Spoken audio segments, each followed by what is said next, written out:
condenação sobre a vida de ninguém. A palavra de Deus em si, ela não condena. Por quê? Porque ela é um aviso, ela é uma seta que mostra a direção que nós, como cristãos, devemos seguir e o caminho que nós devemos nos atentar. A palavra de Deus sempre traz esse significado de avisar. O pai avisa uma, lá em casa, avisa uma, duas, na terceira vez tem que tomar uma providência, não vai ficar avisando até quando? Até quando o pai vai ficar falando, filho, filho, filho, filho? Vai ter um limite. E Deus, ele avisa, deixa a Bíblia disponível, avisa quantas vezes for necessário, através da pregação, através dos cultos. E a palavra de Deus me ensina que o Senhor vai voltar quando todos estiverem em conhecimento da palavra de Deus. Mesmo que não esteja caminhando no caminho do Senhor, fazendo a vontade do Senhor, mas depois que todos tiverem o conhecimento, ele vai voltar porque vai servir de testemunho. A pessoa que conheceu, que ouviu falar de Cristo, vai ser uma testemunha que ele voltou. Meu irmão, com os meios que nós temos, televisivos, internet, WhatsApp e tudo que está aí, quantas pessoas está faltando para conhecer que Jesus é Jesus? Eu acho que está aí, eu acho que a maioria já conhece, se tem aí 1% e já vai conhecer, porque tem pessoas falando de Jesus a esse povo. Então nós devemos nos preparar, porque o Senhor está vindo buscar a igreja dele, eu e você. Não é a placa fica sempre do lado de fora. Alguém perguntou para mim assim, pastor, o que o senhor quer que coloque lá no púlpito? Eu falei assim, escreve Jesus, porque o foco é ele. Todo mundo que olhar para a igreja tem que ver Jesus. A placa fica lá do lado de fora, e a gente, se correr atrás de placa, vai ficar igual ela, do lado de fora. Embora esse púlpito eu só liguei cotando, uma semana depois fiquei apavorado porque chegou aqui.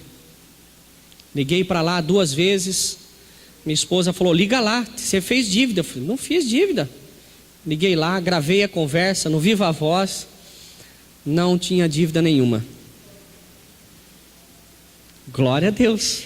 Não sei o que aconteceu, mas também não fiquei lá cutucando para saber o que era. Liguei perguntando, liguei no departamento financeiro e falei, olha, tem uma nota emitida contra a igreja? Tem. Como que está a situação financeira dela? Está quitada? Qual é a posição? Sim, senhores, está quitada. Gravou, amém e pronto. Ficar cutucando não, né? Deixa para lá, já está pago. Fiz a minha parte. E aí eu quero trazer essa mensagem sobre alguns cuidados que o Senhor quer que nós tomemos. 2 Timóteo, capítulo de número 3, versículo do 1 ao 5. Lá no Novo Testamento, evidentemente, pois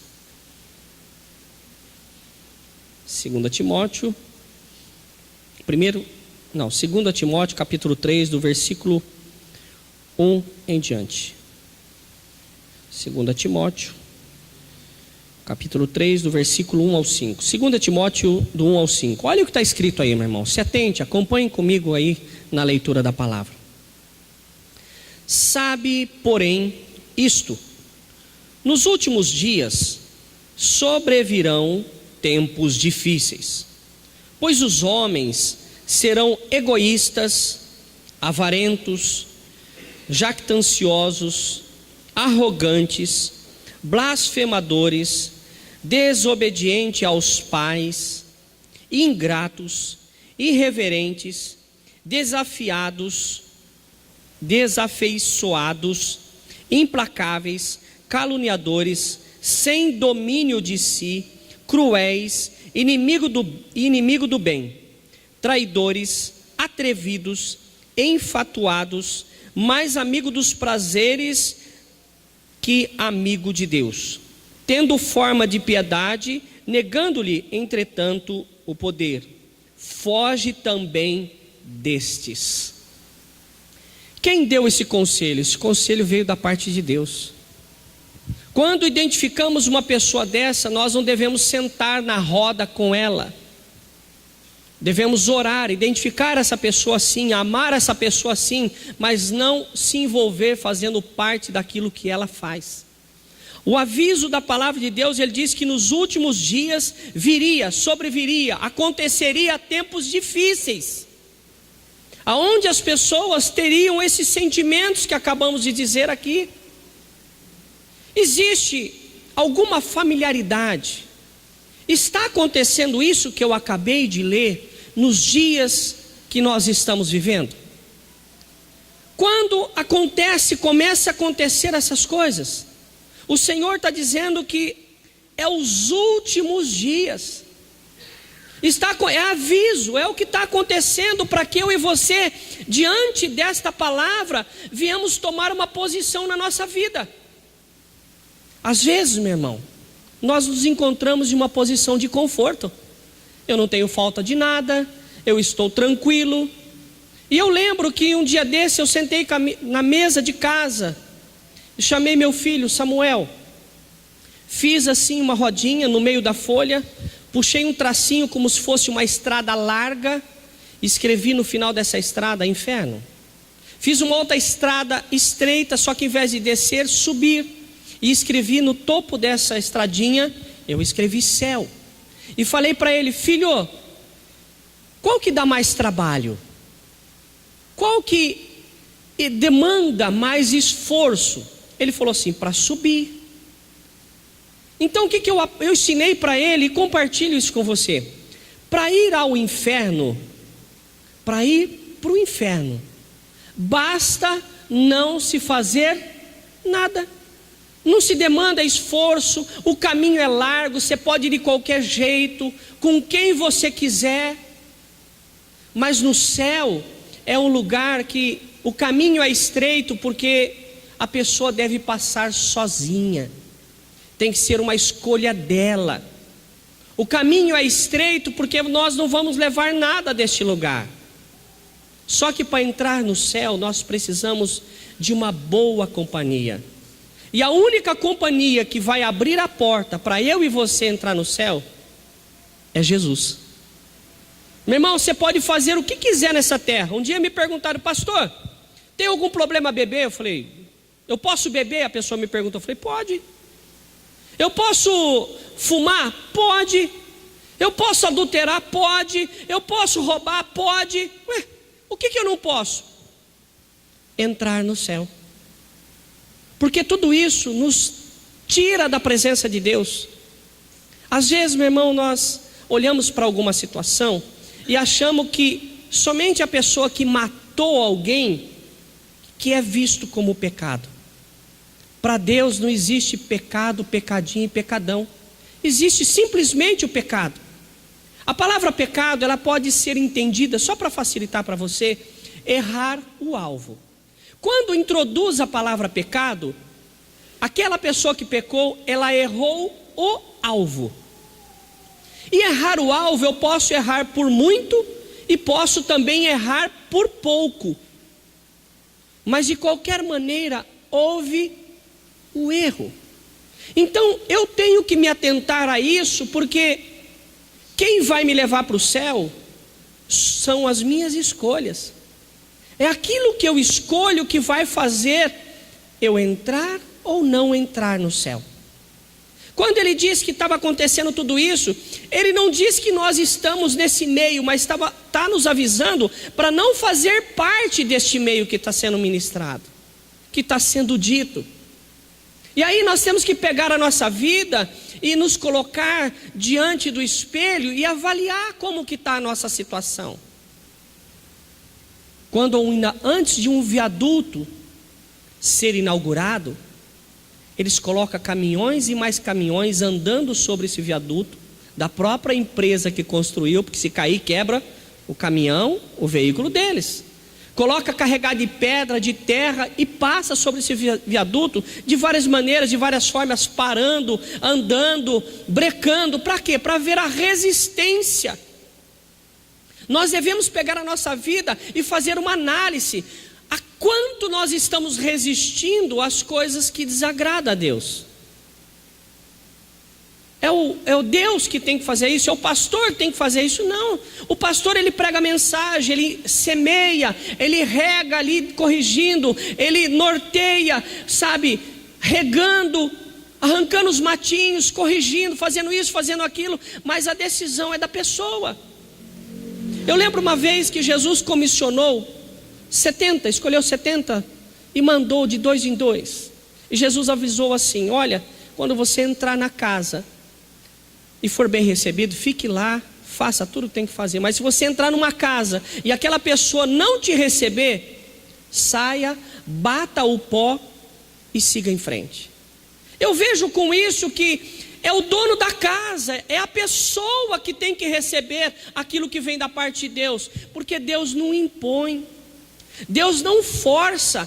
Eu tenho que aceitar ou não. O sim é da minha parte, porque o sim de Deus já foi dado, já foi liberado. E olhando para tudo isso que eu falei aqui, nós devemos analisar de que grupo nós estamos fazendo parte.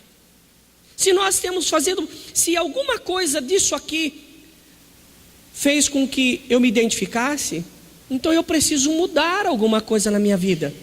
Eu preciso acertar, porque se Jesus vier antes de eu me acertar, sabe o que vai acontecer? Vai ficar.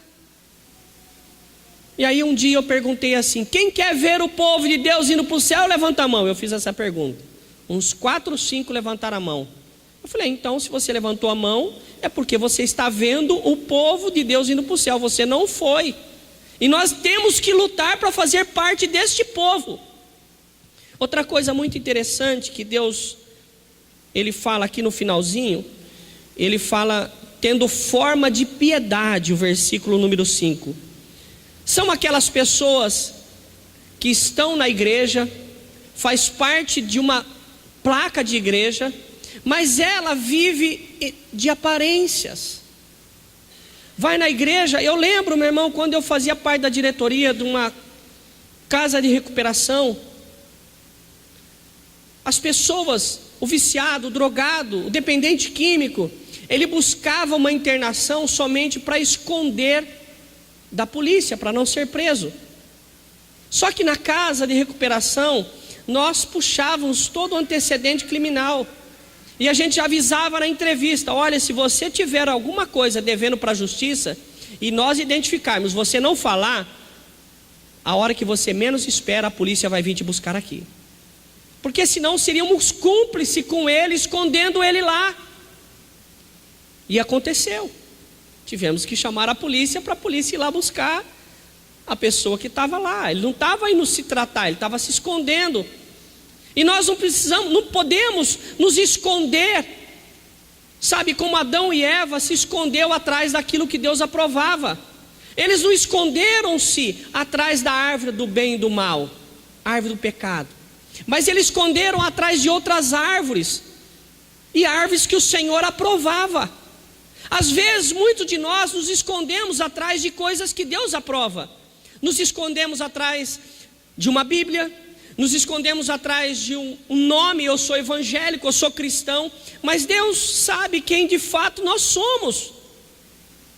Se Deus te fizesse uma pergunta e não tivesse outra forma de você responder, não fosse a não ser a verdade, você responderia a seguinte pergunta: você está salvo? Jesus perguntasse para você: você está salvo? Você tem convicção, certeza da tua salvação? Meu irmão, se nós não temos toda essa certeza, nós devemos apressar o nosso passo. Evidentemente que nós não vamos conseguir tudo sozinho, porque o Senhor vai nos ajudar. Mas nós precisamos ter uma característica que está escrito em Mateus 11, 28.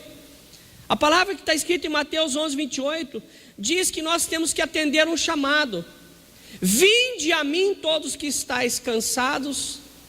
Algumas traduções: oprimidos, sobrecarregados, com problema na vida, com situação difícil, do pior da situação, doente. Eu aprendo que com essa palavra Deus está chamando todos os tipos de pessoa, todos os tipos de problema. O Senhor está chamando: vinde a mim. Não é Jesus ir lá, porque Jesus já veio do céu aqui. Eu preciso agora fazer a parte que me cabe. Eu preciso ir atrás do Senhor. Quando eu estou doente, a ambulância vem me buscar em casa, mas ela não trata em casa, ela leva para o hospital. Há uma necessidade de ir para o hospital. E você precisa ir atrás de algo que vai te trazer cura. Nesse versículo o Senhor diz: vinde a mim os que estáis cansados, oprimidos, sobrecarregados, que Ele diz que vai trazer o alívio. O alívio não vem da parte do homem. O homem, quando dá um remédio para mim e para você, principalmente nos dias de hoje, os laboratórios não querem mais. Antigamente você comprava um remédio e aquele remédio resolvia o seu problema. Hoje aquele remédio foi dividido em 2. Se você quiser o mesmo resultado, você tem que comprar 2 agora. Vai dividindo. Nós vimos recentemente um senhor que descobriu a cura para o câncer. Uma pessoa lá do Rio Grande do Sul, da parte do sul do nosso país, tinha 3 nódulos no estômago, não sei se exatamente no estômago, mas tinha 3 nódulos. Em 15 dias tomando esse remédio que foi descoberto por essa pessoa, ele ficou somente com 1. Em 15 dias de tratamento. Mas como esse homem não encontrou apoio em laboratório nenhum, ele mesmo fez isso e foi preso. Foi preso porque descobriu na natureza uma cura para uma doença que todo mundo diz que não tem. Tem que fazer quimioterapia. Meu irmão, quando a gente toma um remédio vindo de um laboratório, ele pode até curar aquilo que você está doendo, mas vai causar dor em outro lugar, vai causar problema em outro lugar. Devemos pensar nisso. Mas o nosso Senhor, Ele quando nos chama, Ele fala assim: eu vou te aliviar. E quando você vem na igreja, o Senhor te traz o alívio. O Senhor te traz aquilo que você precisa, mas você precisa ir atrás do Senhor. E precisa ouvir a palavra do Senhor. Porque se a gente está aprisionado nas coisas do mundo, não adianta ouvir palavras que traz conforto para o mundo, ou que concorda com o mundo. Tem que ouvir palavras que seja a verdade da parte de Deus, porque a verdade liberta. Liberta do que, meu irmão? De tudo. De todas as coisas. A fé, eu preciso ter fé. Como que eu faço para ter fé, meu irmão? Eu preciso ouvir, e ouvir a palavra de Deus. E as pessoas estão sendo indispostas a ouvir a palavra de Deus. Elas estão preocupadas com a realização que lhes foi dito aqui. Pessoas que estão preocupadas com si mesmo. Realização em si mesmo. Eu tenho, eu posso, eu faço, eu sou. É bom isso, mas depois que o Senhor se agradou daquilo que eu estou fazendo, daquilo que você está fazendo, olhar para o nosso dia a dia. Como eu estou sendo? Ai, pastor, você está sendo muito chato com essa mensagem. Mas vai chegar um dia que essa chatice pode fazer uma grande diferença lá na frente. Faz uma grande diferença, porque vem da parte de Deus. Se Jesus, o Senhor, deixou a palavra dele, é porque ela é importante para nós, porque tem um significado. E aí eu vejo assim, em alguns momentos, que a gente chega em situações, não mais naquilo que Mateus 11, 28 falou: vinde a mim os que estáis cansados, oprimidos, sobrecarregados. Nós chegamos, meu irmão, em alguns momentos da nossa vida, desesperador. Momentos que nós não temos, ficamos loucos, não sabemos o que fazer diante da situação. Que problema é esse? Eu não consigo resolver, o inimigo está me oprimindo, está me derrubando.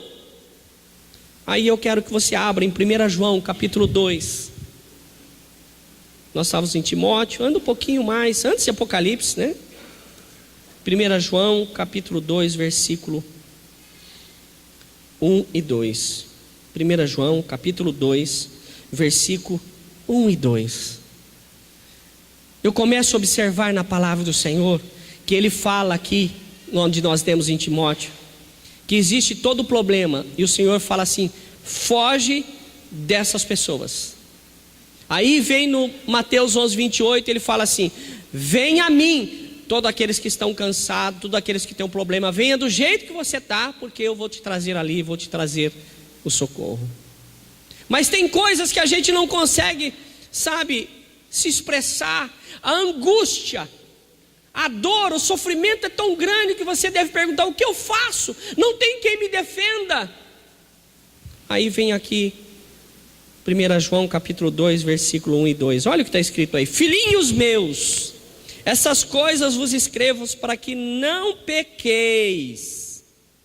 Se, olha o se aí, Todavia alguém pecar, temos advogado junto ao Pai. Quem é esse advogado?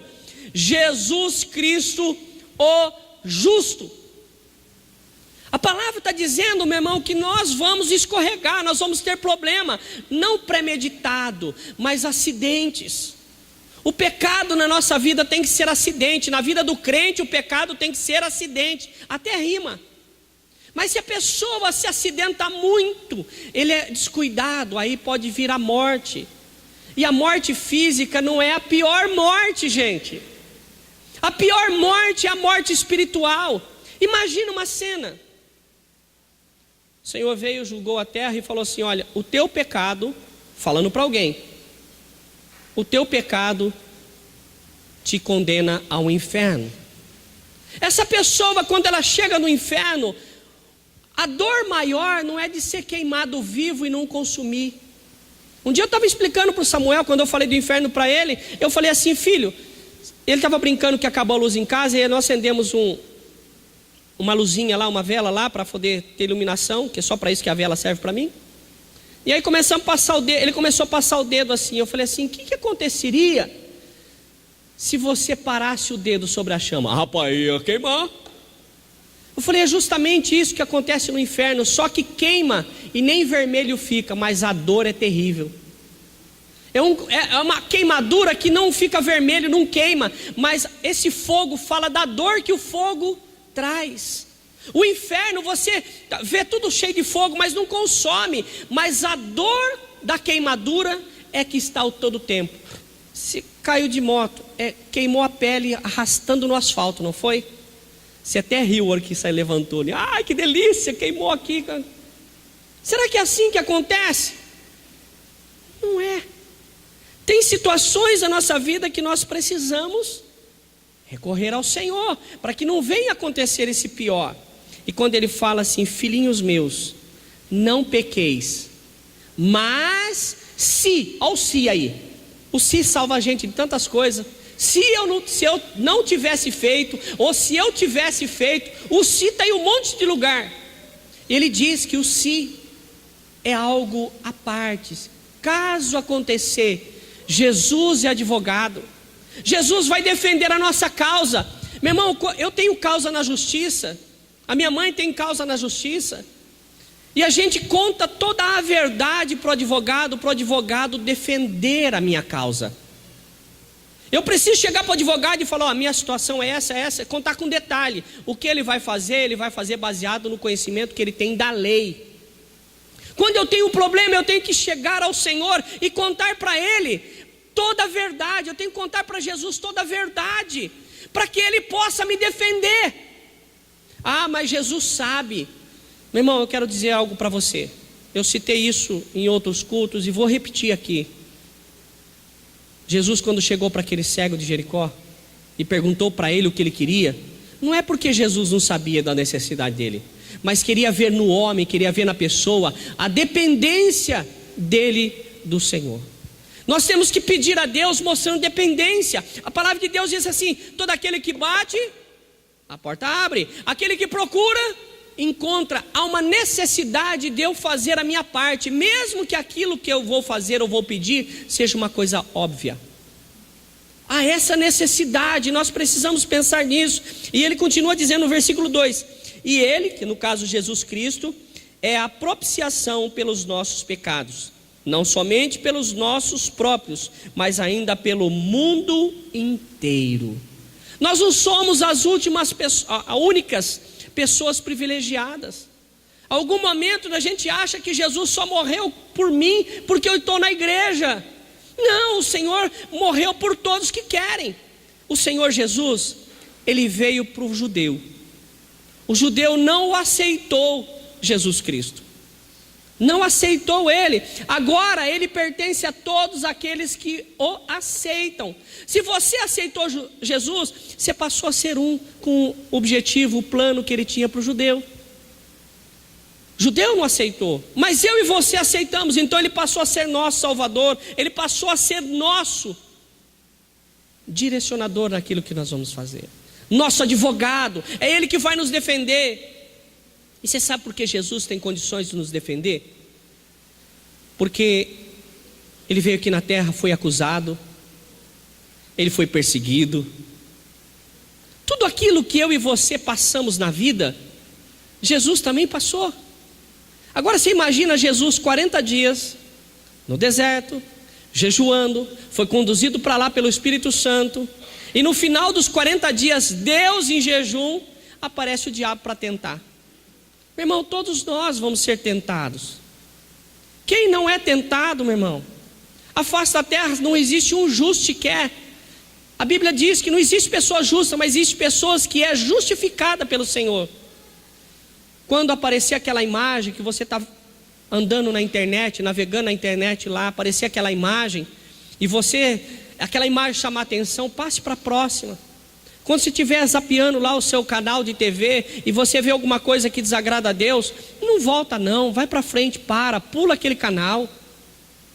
Porque o inimigo ele tem armadilha, ele põe lá no seu celular, no seu computador, coisas indecentes, que vai fazer com que a tua mente se desvie do caminho do Senhor. E o Senhor quer a nossa mente renovada, as coisas renovadas com oração. Ele é nosso advogado, mas eu preciso contar toda a minha história para Ele. Eu preciso falar a verdade para Ele, senão não vai dar certo. Amém? E eu continuando aqui, em Romanos capítulo 8, versículo 33, abra lá, livro de Romanos, volta um pouquinho, Atos, depois de Atos, nós chegamos em Romanos. Romanos capítulo 8, versículo 33 ao 34. Quando Jesus nos torna nosso advogado, quando a minha confiança é depositada nele, Ele começa a defender as minhas causas. As minhas causas do emprego, as minhas causas do banco. Meu irmão, quem não tem aí uma conta para pagar? Essa segunda-feira eu tenho algumas aqui da igreja. Tem algumas de casa também, que é mais a minha, mais o começo do mês. Mas aqui da igreja eu tenho um mês inteiro de conta. E você acha que eu não fico preocupado com as contas? Você acha que mas eu sei no suprimento de Deus, eu sei que Deus vai fazer isso, mas eu sou ser humano. Se eu não ficasse preocupado, Jesus não iria nem transpirar sangue. Só que Ele transpirou sangue de angústia, de tudo aquilo que estava sobre Ele. Nós não somos melhor do que ninguém. Precisamos reconhecer isso. Mas o Senhor é nosso advogado, Ele vai nos defender. E olha o que está escrito aí em Romanos 8, 33 e 34. Quem intentará acusação contra os eleitos de Deus? Quem são os eleitos de Deus? Eu e você. Quem pode acusar você tendo Jesus como advogado? Quem poderia fazer isso? Ninguém vai te acusar. Ninguém se levanta contra aquele que conhece tudo e a todos, em todas as esferas, passado, presente e futuro. Lembrando que Deus é onipresente, Ele está em todo lugar, ao todo tempo. Coisas que o inimigo não faz, coisas que o inimigo não pode. Quem vai tentar alguma coisa contra você, se você tem Jesus como seu advogado? Não tem, pense nisso. Não tem quem vai se levantar contra você, porque você é um eleito do Senhor, e é Deus quem os justifica. Sabe quando você chega aquele dia no trabalho, aí você não ficou legal, você passou mal a noite inteira, e de repente você resolveu passar num posto de saúde, para medir uma pressão, para ver se está com febre. Enfim, você chegou atrasado no serviço. Aí o patrão, a pessoa que está ali, fala assim: rapaz, onde você foi? Não, eu tive que ir no pronto-socorro. De novo, rapaz, no pronto-socorro. Aí Jesus apareceria diante da sua situação, quando é verdade, evidentemente, e falar assim: Ele esteve lá, eu sou testemunha. O patrão vai fazer o quê? É Jesus que está falando, é a autoridade, é a verdade que está ali. Mas quando eu minto, nessa mesma situação, eu falo que levantei atrasado porque eu fiquei jogando videogame a noite inteira. Fiquei no WhatsApp, fiquei no Facebook, fiquei lá na internet, fiquei vendo filme, fiquei fazendo qualquer outra coisa e chega atrasado no emprego. Quando eu chego para lá, não, é que fiquei doente, conta a mesma história, só que aí já não é mais verdade. O diabo fala assim: ei, aprendeu direitinho, hein? Vou te dar mais coisa. O diabo incentiva as coisas erradas. E aí cada coisa errada, cada mentira vai nos levando para longe de Deus. João 8,44 fala que aquele que mente, e a mesma coisa do pecado, não tem pecadão, pecadinho e pecado. Não existe mentirona, mentirinha e mentira. É mentira. Se foi uma mentirinha ou foi uma mentirona, de qualquer jeito começa com minta. Mentiu. E quem faz isso, em João 8,44 fala que aquele que mente, é o único lugar na Bíblia que Deus atribui a paternidade. O pai disso que eu vou falar, o pai da mentira, é do diabo. E quem mente se torna filho dele. Ah, pastor, eu não concordo com isso. Então abra a Bíblia. João 8,44. Dá um trabalho de abrir, mas é pertinente, porque às vezes fica a palavra do pastor. João 8,44 diz assim: vós sois do diabo, que é o vosso pai, e quereis satisfazer-lhes os desejos. Ele foi homicida desde o princípio e jamais se firmou na verdade, porque nele não há verdade. Quando ele profere mentira, fala do que lhe é próprio, porque é mentiroso e pai da mentira. A pessoa que mente, recebe. Mentiu, meu irmão, essa semana, seja uma mentirinha, uma mentirona, talvez seja essa noite de nós nos consertarmos.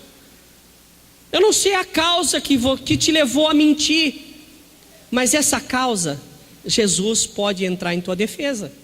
Jesus pode te defender, mas você precisa, há uma necessidade de ir até esse advogado, para que a paternidade maligna não seja mais a sua, ou seja a minha.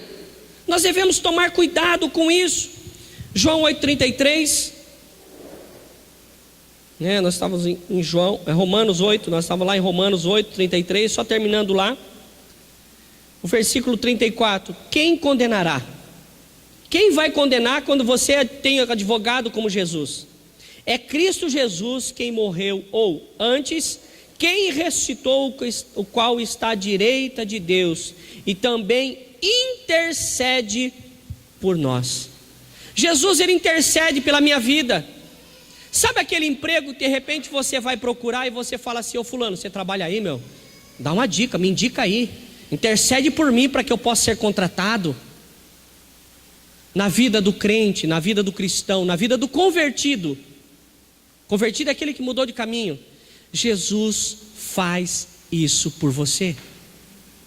Você vai num lugar, Jesus vai endossar, vai ali interceder por você junto, no mundo espiritual, para que nada seja impedido. Mas e quem não tem Jesus? Como que fica?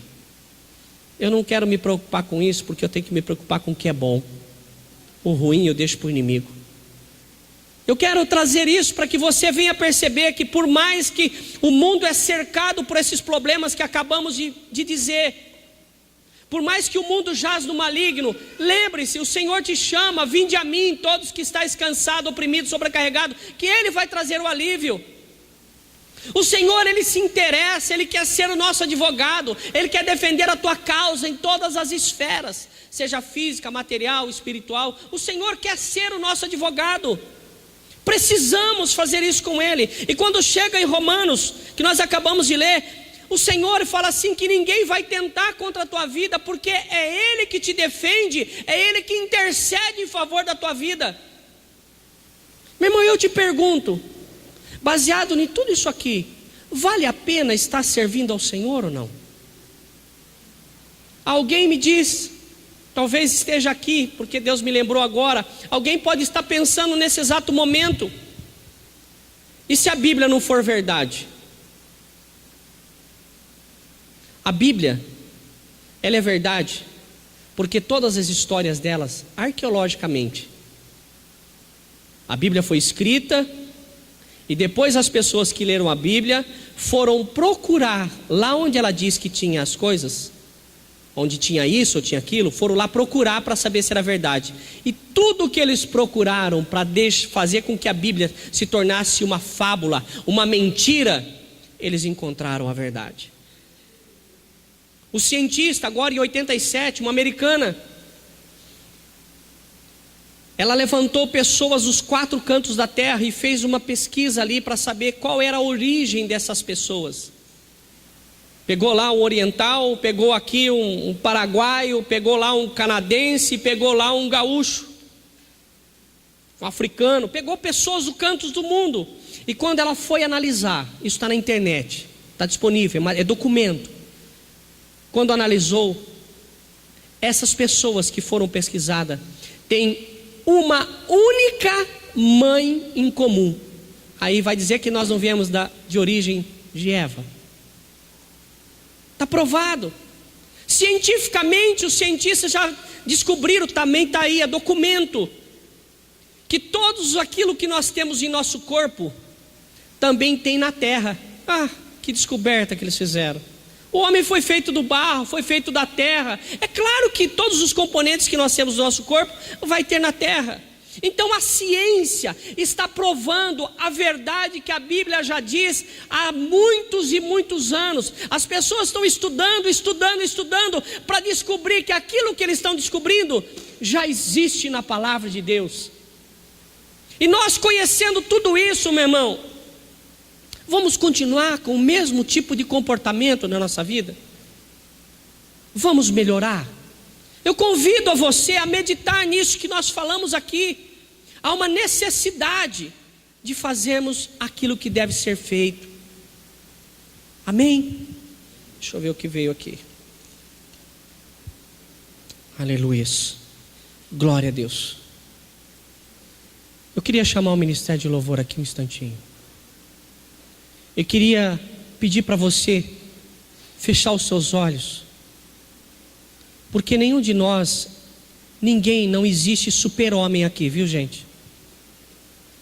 Não existe pessoas que não vão ser tentadas. Se Jesus foi, você, eu, nós também vamos. Mas o que vai fazer a diferença é eu aceitar ou não aceitar aquilo que estão me oferecendo. Eu usei há um tempo atrás, eu usei droga. E as pessoas, para viciar, para conseguir cliente, o primeiro ele dá a droga. E depois que a pessoa pegou gosto, ela começa a cobrar de uma maneira que a pessoa começa a vender aquilo que ela tem dentro de casa. Eu encontrei, na minha caminhada pela rua, eu encontrei um homem que foi expulso de casa pela esposa e pelos filhos porque ele estava roubando a própria casa. O começo, o inimigo oferece de graça. O começo você vai ganhar uma sorte lá no bingo.